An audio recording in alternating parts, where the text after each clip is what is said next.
Y ahora vamos a empezar con un tema asociado a lo último que hemos estado conversando, que es incontinencia urinaria. Dentro de los temas que vamos a revisar ahí estarían los conceptos que tenemos que tener claros y a su vez los tipos de incontinencia, los aspectos más representativos. Como definición, nosotros sabemos que la incontinencia va a ser la pérdida involuntaria de la orina, donde se va a poder demostrar y que ocurre con una frecuencia tal que genera lo que sería prácticamente un problema social o higiénico. Dentro de los tipos tenemos la de urgencia, tenemos la de rebosamiento, la de esfuerzo, la funcional y la mixta, ¿no? Son los tipos de incontinencia que vamos a tener y vamos a proceder a revisarlos. Las distintas clases de incontinencia van a aparecer básicamente cuando se produce una alteración dentro de los temas en general en la función y la coordinación vesical. Importante porque habíamos hablado que la vejiga, dentro de lo que sería su rol en la fisiología de la micción, prácticamente es el protagonista, ¿no? Para favorecer o preservar lo que sería en este caso la función de la micción. A su vez, los mecanismos anatómicos de la continencia, la relación con el suelo pélvico y por último la relación del control nervioso vesical, ya que si existe algún compromiso desde el punto de vista neurogénico, porque podría existir una lesión cerebral, una lesión medular alta, vamos a tener en consecuencia lo que vendría a ser una alteración frente a la continencia urinaria. Entonces lo que vamos a hacer aquí va a ser primero un esquema de todos los tipos de incontinencia de manera prácticamente direccionada a lo que ustedes tienen que reconocer y a partir de ello luego vamos a rescatar algunas cositas que han venido también en exámenes que ustedes estoy seguro es lo que también están anotando, ¿ya? Cuando hablamos de la incontinencia urinaria, entonces vamos a empezar con las de esfuerzo. Vamos aquí. Vamos a empezar mejor con la de urgencia, ¿está bien? La incontinencia urinaria de urgencia. Vamos a tener dos tipos, la neurogénica y la no neurogénica. La neurogénica va a estar justamente, como les dije hace un ratito, asociado a una lesión cerebral, ¿ya? O también podría estar asociado a un compromiso medular, a una lesión medular, generalmente vamos a ver las medulares altas. Dentro de las no neurogénicas vamos a valorar las idiopáticas, que ya sabemos que no se, de causa desconocida, ¿verdad? El músculo detrusor, en este caso en las idiopáticas, llegan a tener lo que sería una acción de hiperactividad, pero no existe una causa aparente, por eso está dentro de la clasificación de las idiopáticas. Y la otra son las irritativas. En las irritativas vamos a tener como causales infecciones, sobre todo la hiperplasia benigna de próstata, pónganle ahí, ¿no? Un asterisco, porque esta, ustedes saben que va a causar un tipo de incontinencia urinaria de urgencia. A su vez también tenemos las litiasis aquí, tenemos lo que vendría a ser un prolapso pélvico y los tumores vesicales.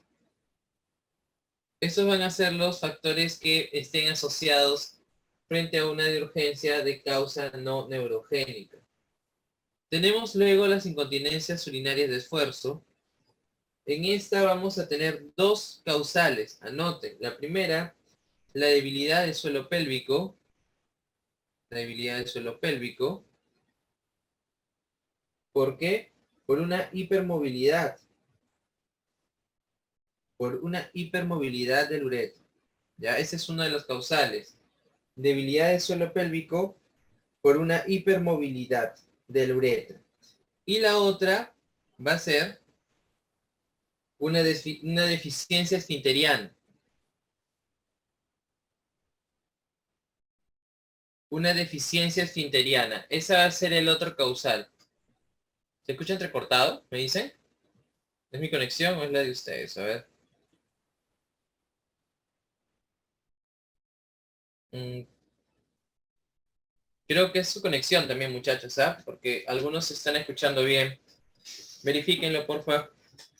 Bueno, entonces en la incontinencia urinaria de esfuerzo tenemos la debilidad del suelo pélvico, recuerden, y la deficiencia esfinteriana. Cuando tenemos mapeado la debilidad, justamente tenemos que considerar que existe una relación de incremento de la presión, ¿está bien?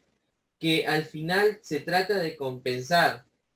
Y es ahí cuando existe una relación de movilidad con lo que sería la parte de la uretra, porque aquí el antecedente generalmente son pacientes con sobrepeso, con obesidad, porque hay un incremento de la presión abdominal. Entonces tiene que existir un tipo de compensación. Pero recuerden que al incrementar la masa abdominal existe una compresión, ¿no?, de la vejiga, y esto hace que se comprima más la uretra, como dice David Ojeda, ¿no? De alguna forma existe un acortamiento, va a existir una relación con lo que sería la uretra y el hueso pélvico. La uretra se comprime y no puede orinar. ¿Estamos bien? Al final, entonces miren el antecedente, la uretra se comprime, o pueden decir que se acorta, no hay problema, y no puede orinar el paciente, no va a poder orinar. Ahora, dentro del manejo que lo vamos a ver un rato, llévense la idea que parte del tratamiento, aparte de disminuir de peso, obviamente, ¿verdad? Porque ese es el causal, está en fortalecer el suelo pélvico. Ahí están los famosos ejercicios, ¿verdad? Y a su vez también se puede generar lo que vendría a ser la colocación de la malla sin tensión, para tratar de ubicar y favorecer que la uretra esté posicionada. Eso va a ser parte del tratamiento. Bueno, en la parte de la deficiencia esfinteriana, aquí va a existir un compromiso netamente también nervioso, ¿ya? Hay que tener ahí mapeado eso porque podría ser consecuencia de algún procedimiento que sea ejecutado. Por ejemplo, cuando hay una parte de radioterapia en un paciente con cáncer de próstata o a un paciente que le han hecho una prostatectomía radical, al existir justamente un compromiso ahí, vamos a poder de manera indirecta, ¿no?, generar lo que vendría a ser un compromiso del esfínter. Y por último tenemos la incontinencia urinaria de rebosamiento, o también llamada paradójica, donde podemos tener también la neurogénica y la no neurogénica, que la vamos a escribir ahorita un ratito. Donde está la neurogénica, aquí sí tienes mapeado las lesiones medulares bajas, en las de rebosamiento. Acá básicamente la parte de tratamiento está asociado al causal, entonces muchas veces se limita a ello. Se valora el colocar un sondaje vesical permanente, un cateterismo, etcétera. Y en la parte no neurogénica, aquí en las damas, tienen que valorar la relación del prolapso y en los varones tienen que reconocerlo o asociarlo con hiperplasia benigna de próstata. El tratamiento aquí básicamente llega a ser quirúrgico, ¿ya? ¿Se coloca sonda vesical? Sí, me están preguntando por interno, generalmente de manera transitoria, pero el tratamiento llega a ser quirúrgico en la no neurogénica. Si se han dado cuenta, y eso ha sido pregunta de examen, la hiperplasia benigna de próstata al final puede llegar a tener lo que sería, por acá, y estaba acá, ¿verdad?, una incontinencia urinaria de urgencia y también una incontinencia urinaria de rebosamiento. Al final podríamos presentar dos tipos diferentes de incontinencia, pero con un mismo causal. ¿Qué es lo que sucede? Ustedes, si acá dibujamos lo que vendría a ser la relación de la vejiga, que está la relación de la uretra, sus esfínteres, ustedes saben que la próstata va a estar aquí. ¿Qué va a suceder? Cuando la próstata empiece a incrementar de tamaño, ¿verdad?, propio de la edad, ustedes saben que dentro de la sintomatología que vamos a ver hace un ratito, está la sintomatología obstructiva y está la sintomatología irritativa, que es lo que hemos estado conversando. Entonces, cuando nosotros llegamos a valorar que la próstata empieza a incrementar de tamaño, el músculo se va a tratar de hipertrofiar, ¿verdad? ¿Por qué se trataría de hipertrofiar? Porque quiere vencer, aumenta el tamaño, porque quiere vencer lo que vendría a ser la resistencia que se está generando frente a la limitante de que pueda salir orina. Entonces la vejiga empieza a aumentar de tamaño para tratar de compensar. ¿Está bien? Eso es lo primero que va a suceder. El músculo se hipertrofia con la intención de aumentar su fuerza de la presión frente a lo que vendría a ser el proceso obstructivo. Entonces, ahí lo que está generando, ¿qué va a ser? La primera fase que llega a ser la parte irritativa, ¿no? Porque lo que está buscando, ¿qué cosa es? Tratar de compensar, pero ahí se genera un proceso inflamatorio, donde vas a poder valorar la sintomatología netamente irritativa. Lo primero que sucede, recuerden, siempre es lo irritativo, o la quiuria, nicturia, y aquí está la urgencia, ¿no? Justamente la incontinencia urinaria de urgencia, recuerden. Es lo primero que está pasando frente a la compensación. Pero luego, la próstata sigue creciendo, y lo que va a generar ya es una limitante total del flujo de salida, generando, entonces primero, miren aquí, vamos a poner 1 de hipertrofia, luego 2 asociado a la compensación, pero luego 3 ya sería la relación de la fase obstructiva, porque al final ya de por sí ha crecido tanto que se genera una limitante en lo que sería el flujo. El músculo extrusor ya no lo va a vencer.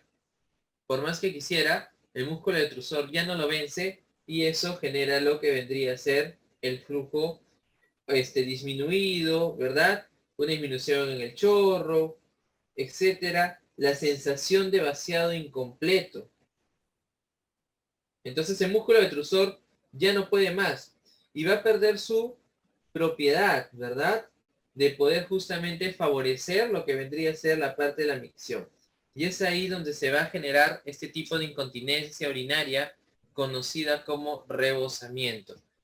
Acá me están preguntando, doctor, debajo de neurogénica dice lesión medular baja. Acá dice lesión medular baja. Elizabeth, como vuelvo a repetir, la hiperplasia benigna de próstata puede presentar ambos tipos de incontinencia, tanto la de urgencia y de rebosamiento, en relación al tiempo de la enfermedad y al mismo cuadro asociado a lo que vendría a ser la misma la hiperplasia que se va a dar y la compensación. Siendo la primera la irritativa, vuelvo a repetir, la cual se asociaría a una incontinencia urinaria de urgencia, y si progresa a una obstrucción, la de rebosamiento. Muy bien, muchachos. Entonces acá hay algunos de los conceptos que hemos estado conversando ya en la parte de las diapos, para que también lo podamos volver a precisar. Tenemos entonces la de urgencia, habíamos hablado, neurogénica, no neurogénica. La pérdida involuntaria de orina siempre va a estar asociada a justamente un proceso prácticamente de hiperactividad vesical, como les dije, ¿no? Entonces, si la vejiga empieza a tener una actividad exacerbada, lo que se va a poder observar es de que va a generarse justamente una contracción. Entonces vamos a ver que la estimulación que se va a dar de los receptores muscarínicos va a ser tal que al final favorecerá el M3 sobre todo, que al final va a favorecer de que se pueda eliminar la orina. Ahí están los mecanismos causantes, ¿no? La parte de la infección, la inflamación, los cálculos, el cáncer también, y la parte de las enfermedades neurológicas. Dentro de la parte de lesiones, les dije hace un ratito, tenemos las cerebrales, donde va a existir una interrupción de las vías de conexión entre la corteza con el núcleo pontino, y al final, si existe un quiebre en lo que vendría a ser la comunicación, existe el pierde en lo que vendría a ser la voluntariedad, la relación cortical que se debería de ver, ¿no? Porque todo lo cortical es netamente voluntario.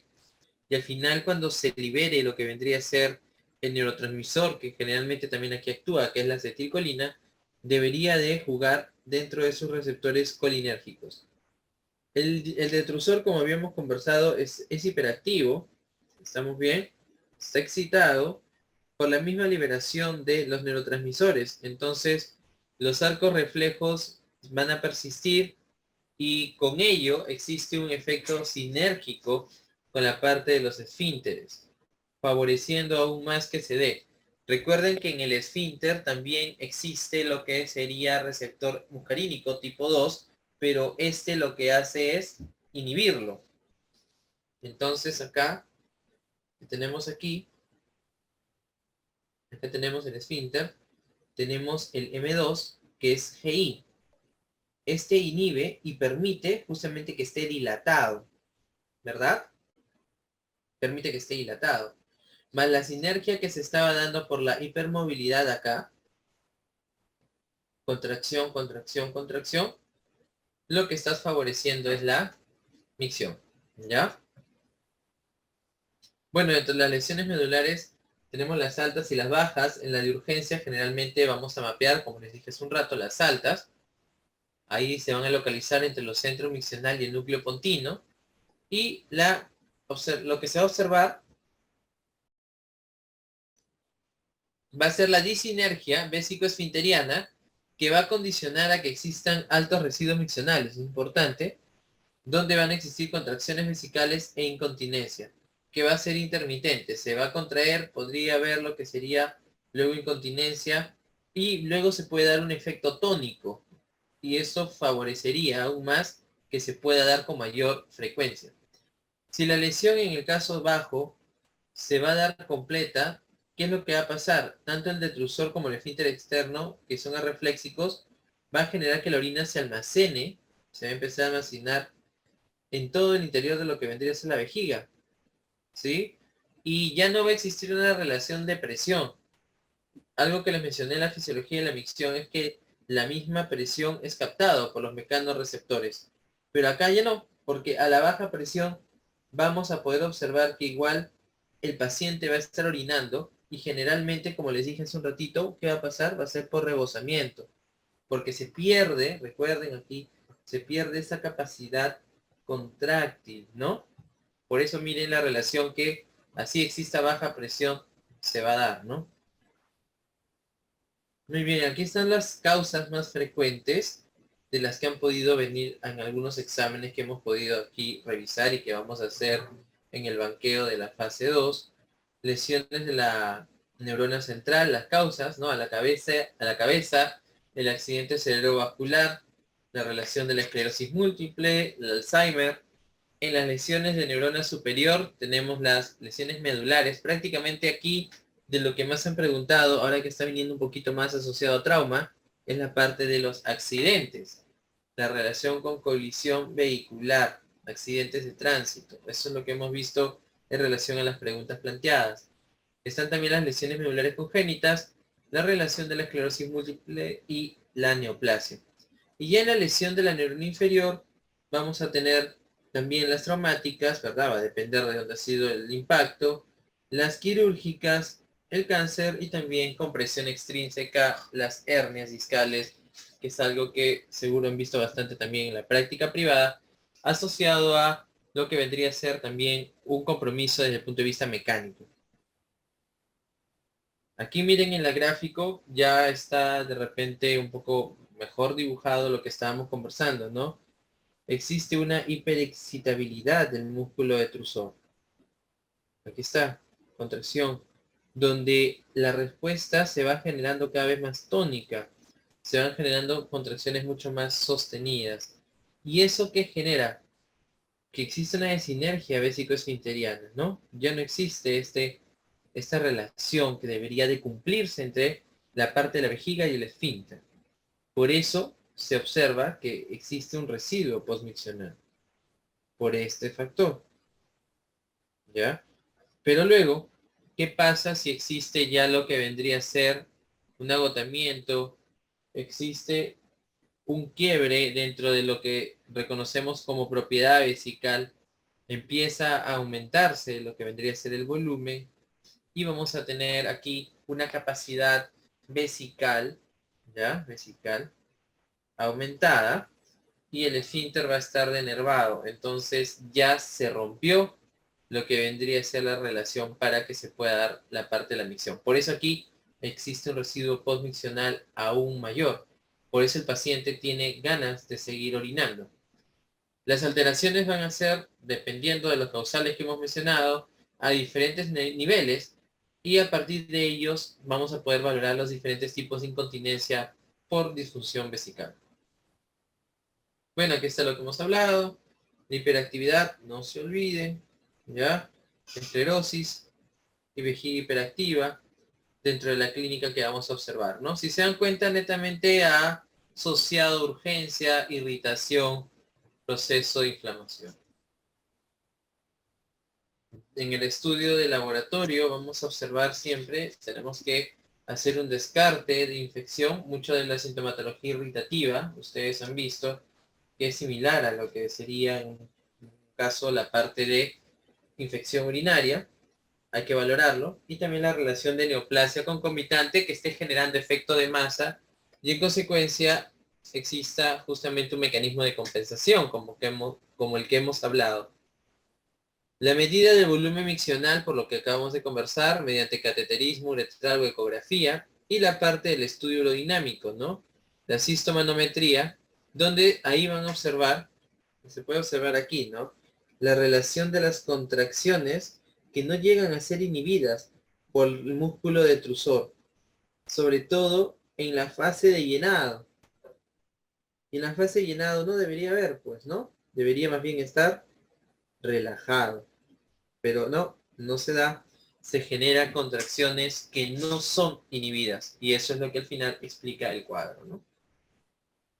Dentro de la parte del tratamiento les dije, básicamente tenemos la parte quirúrgica, pero también podemos valorar la parte farmacológica, los anticolinérgicos, los antimuscarínicos. Si les viene en el examen, ¿qué receptor bloquearían? ¿Qué marcarían? A ver, por ahí. ¿Qué receptor? M2, M3, ¿sí? M3 sobre todo, porque puede ser M2 si te viene, podría ser válido, ¿ya? Pero generalmente en las claves viene M3, porque estás jugando en el detrusor. En el detrusor está M3, ya no se vayan a olvidar. Las incontinencias urinarias no necesariamente significa que van a ser progresivas, sino de que está asociado al causal, ¿no? Al factor que contribuye a... En el caso de la hiperplasia benigna de próstata, cuando les mencioné esa etapa, no hablaba desde el punto de vista de progresión, sí, pero progresión clínica en relación al cuadro, que hacía que manifieste una u otra respecto al cuadro que presentaba en ese momento, ¿no? Respecto a la pregunta. Lo que pone Macedo M2, como te digo, es un receptor muscarínico, puede jugar ahí, claro que sí, porque es muscarínico, pero si te están hablando del detrusor, generalmente te van a poner este, ¿no? Te van a poner M3, y recuerda que M3 es GQ, porque también por ahí ya están colocando un poquito más lo molecular. Aquí hay un fármaco, ustedes ya saben, bueno, la atropina es un anticolinérgico que lo hemos visto un montón a lo largo de nuestra carrera y también de la parte práctica como médico, pero en este caso la oxibutinina es la que tiene mayor especificidad para estos cuadros. Es algo que tenemos que poder mapear, pero tenemos que tener cuidado con, por ejemplo, pacientes con glaucoma de ángulo estrecho, ¿no? La relación anticolinérgica, porque ustedes recuerden de que ahí vamos a valorar lo que sería la relación de la secreción, ¿no? Entonces hay que tener bastante cuidado. El ojo seco, sequedad de boca, estreñimiento, ¿no? Todo lo que tenga que ver con motilidad y secreción desde el punto de vista colinérgico que pueda estar disminuido, ¿no? Porque fisiológicamente, si se acuerdan, la actividad colinérgica en lo que es secreción y motilidad, ¿se acuerdan que aumentaba? Entonces, si estás antagonizando acá, va a suceder lo opuesto, ¿ya? Se va a dar lo opuesto. Eso para que lo tengas mapeado. ¿Qué otra estrategia podemos tener que no está aquí? Anótenlo. Por ejemplo, vimos que en la vejiga, ¿qué otro receptor estaba? En el detrusor. ¿Cuál estaba? ¿Se acuerdan por ahí? Estaba el beta 3, ¿verdad? Beta 3 y beta 2, ambos. En realidad también juega un poquito más beta 3. Entonces, ¿qué puedo hacer con este? Si este lo estoy antagonizando, a este más bien lo que voy a hacer es favorecerle un efecto agonista, ¿no? Estimularlo. Este es GS, por si acaso, beta 2 también es GS, pero los fármacos tienen mayor acción beta 3. ¿Qué fármaco es aquí? El mirabegrón. Ya, ese es un fármaco beta agonista que lo que va a generar es que el músculo se relaje y de esta forma favorezca la fase de llenado. ¿Sí? ¿Estamos bien, muchachos? La fase de llenado. Muy bien. Entonces, muchachos, teniendo esa consideración, tenemos los receptores. Han venido, por si acaso, en preguntas, así que no lo dejen pasar. A veces ahí falla. El fármaco es mirabegrón. Mirabegrón es el fármaco beta que se puede utilizar ahí. Beta 3 y también beta 2. Por si acaso, por acá por interno me están escribiendo, sí, es beta 2 también, pero el que tiene mayor afinidad en este caso por relación de acción es el beta 3. También podríamos considerar el Botox. El Botox llega, ustedes saben que el Botox, ¿cómo juega? ¿Cuál es el target del Botox? Llega a ser el complejo SNAR, ¿no?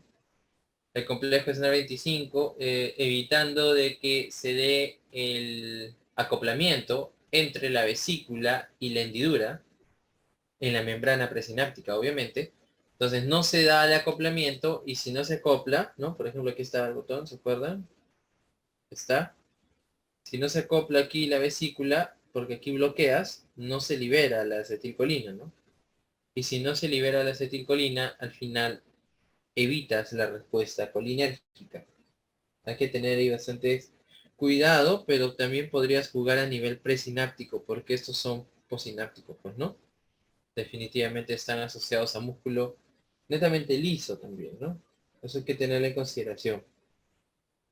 Bueno, entonces recuerden eso, recuerden las enfermedades que pueden estar asociadas, recuerden parte del manejo, las medidas educacionales, higiénicas, definitivamente también están ahí, y los ejercicios para fortalecer la musculatura del suelo pélvico también tienen que tenerlo cuidado, tienen que tenerlo valorado y cuidado. Me están preguntando en relación en lo que vendría a ser el residuo postmiccional. Cuando es patológico, y lo podemos valorar también por la parte ecográfica, ¿no? Es por encima de 200 mililitros, ¿ya? Cuando el residuo es mayor de un tercio del volumen evacuado. El mirabegrón no se suele utilizar tanto por relación beta para hipertensión, en verdad que no. Si valoramos la lógica de tu pregunta porque existen receptores, podríamos considerarlo, ¿verdad? Pero no se utiliza en esos casos.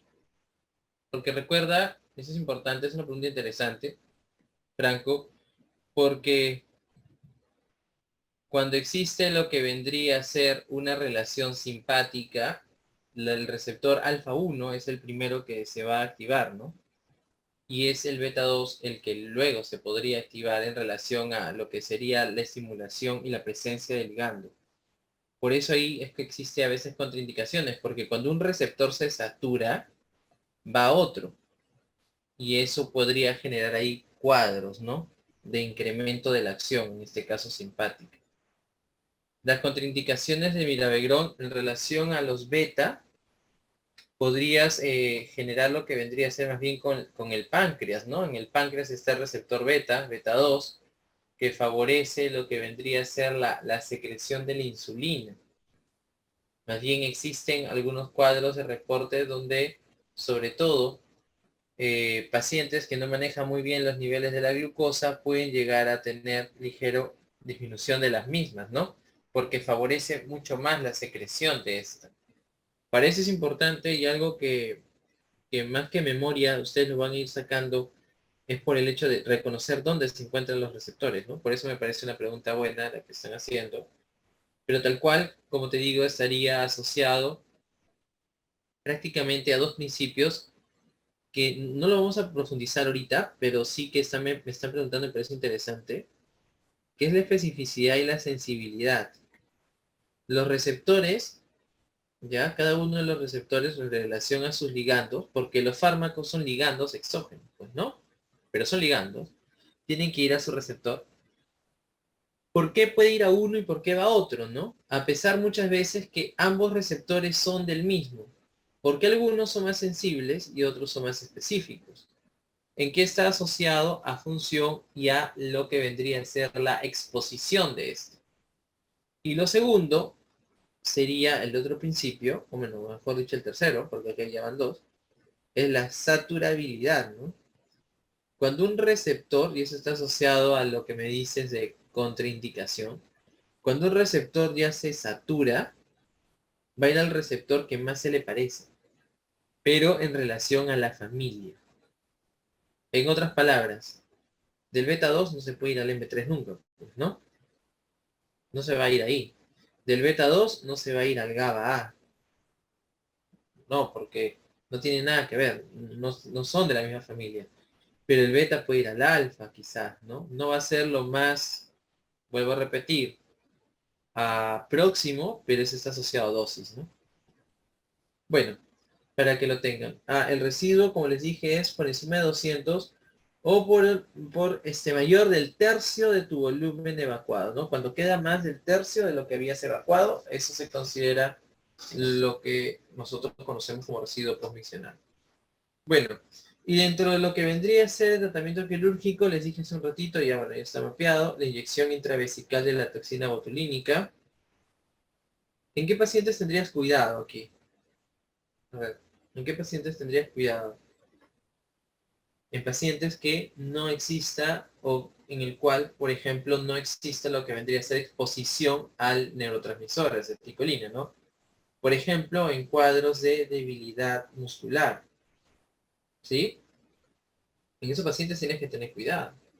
¿Le harían esto a un paciente con miastenia gravis? Eso vino, creo, en un STEP o en MIR. ¿Qué opinan? ¿Le harían a un paciente con miastenia gravis una inyección intravesical de toxina botulínica? Tendrían que tener bastante cuidado, ¿verdad? Porque en la miastenia gravis, ¿qué pasaba? Había una respuesta autoinmune, ¿no? Sobre los receptores colinérgicos que al verse bloqueados, justamente ya no van a permitir que el ligando se pueda unir al receptor. Más bien necesitan mucho más tiempo de quedarse en la hendidura para poder sensibilizar a sus receptores y acoplarse. Pero si tú le bloqueas también a nivel presináptico, que es lo que esto va a generar, porque esto va a bloquear a nivel, anota, presináptico, ha venido esto en examen, vas a evitar de que ya no se libere la acetilcolina. Y al no liberarse, ni siquiera le vas a permitir que pueda ir a su receptor.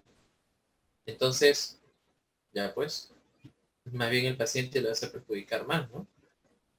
Vas a generar un cuadro de debilidad, vamos a borrar eso porque eso no se entiende. Un cuadro de debilidad muscular marcada, ¿no? Un cuadro de debilidad muscular marcada, ¿no?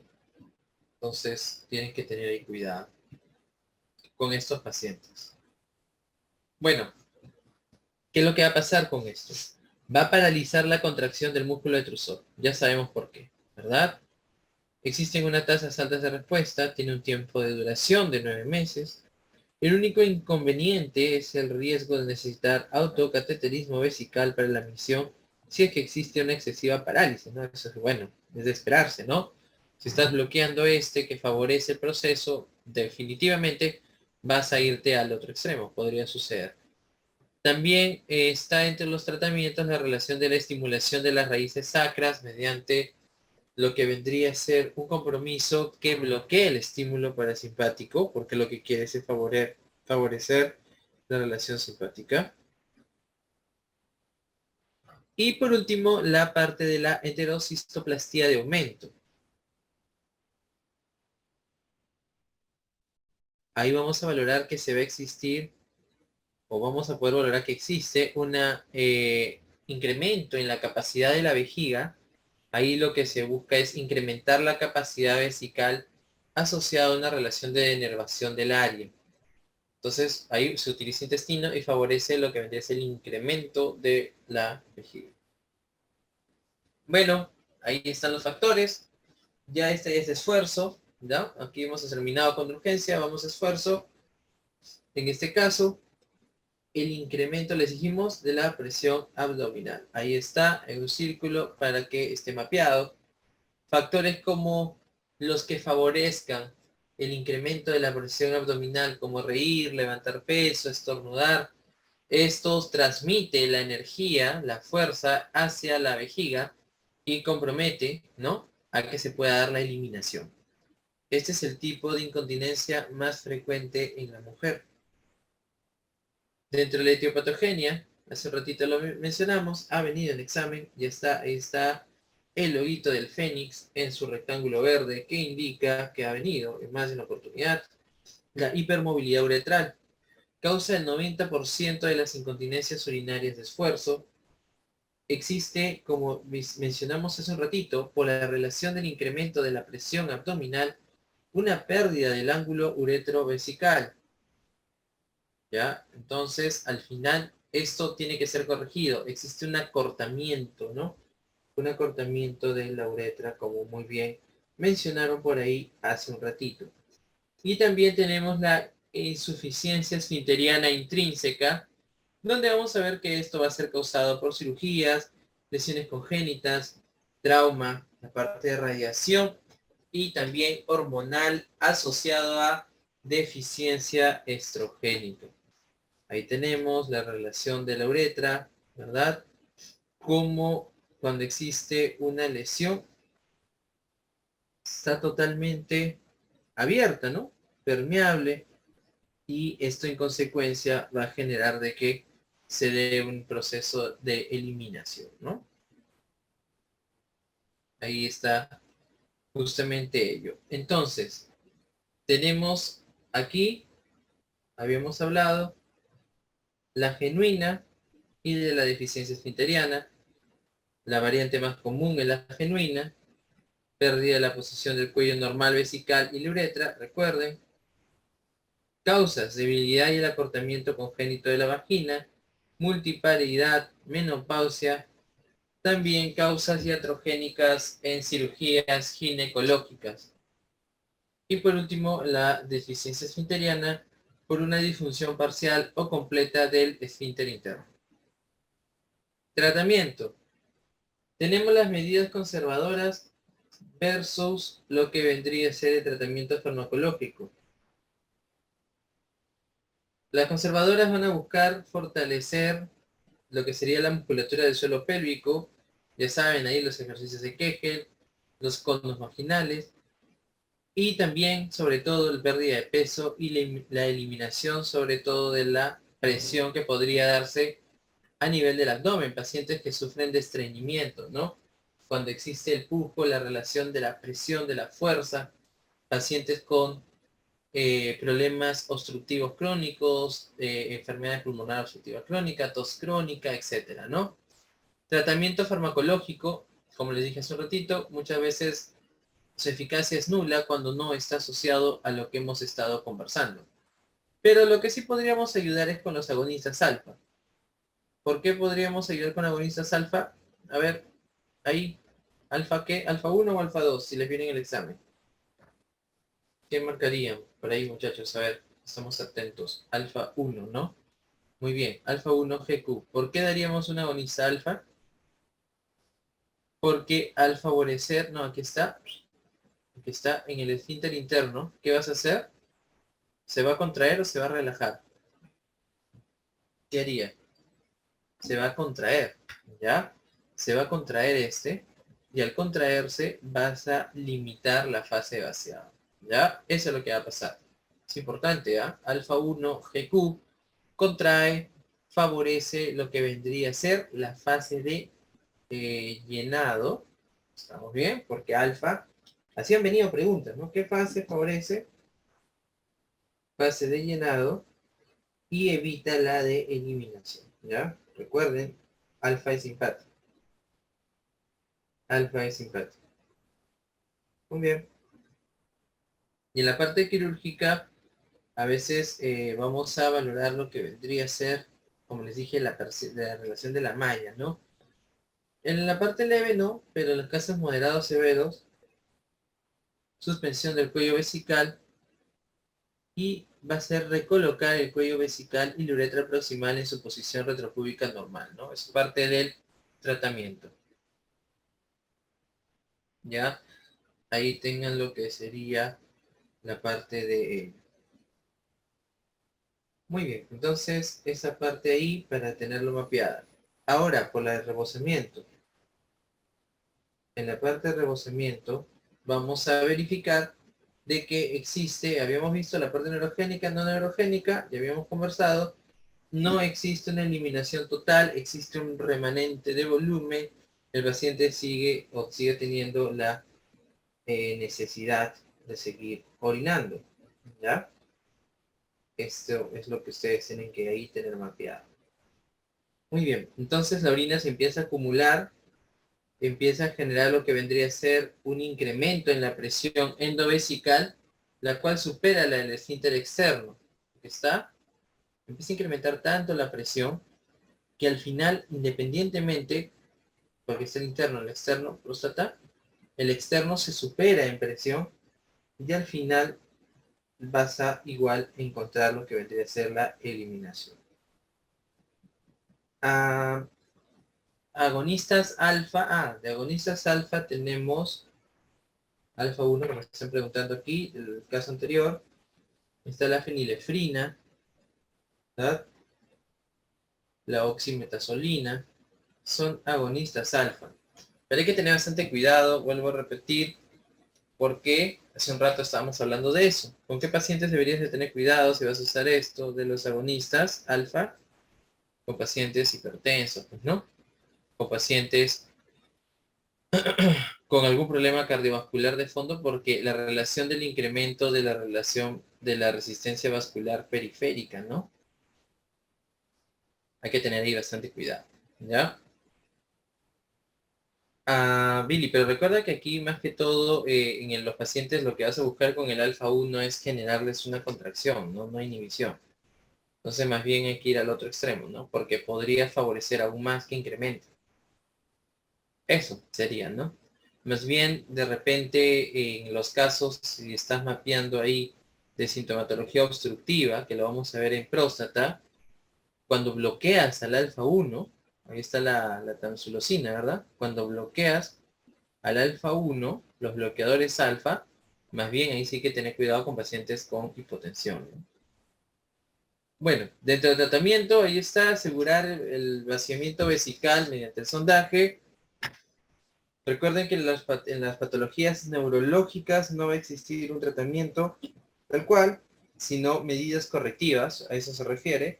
Y en las no neurogénicas la parte del sondaje nos puede ayudar, ¿no? Aquí autocateterismos intermitentes, aquí sondaje transitorio, hasta que se pueda generar una corrección quirúrgica de la causa obstructiva. Muy bien, muchachos. Vamos a continuar.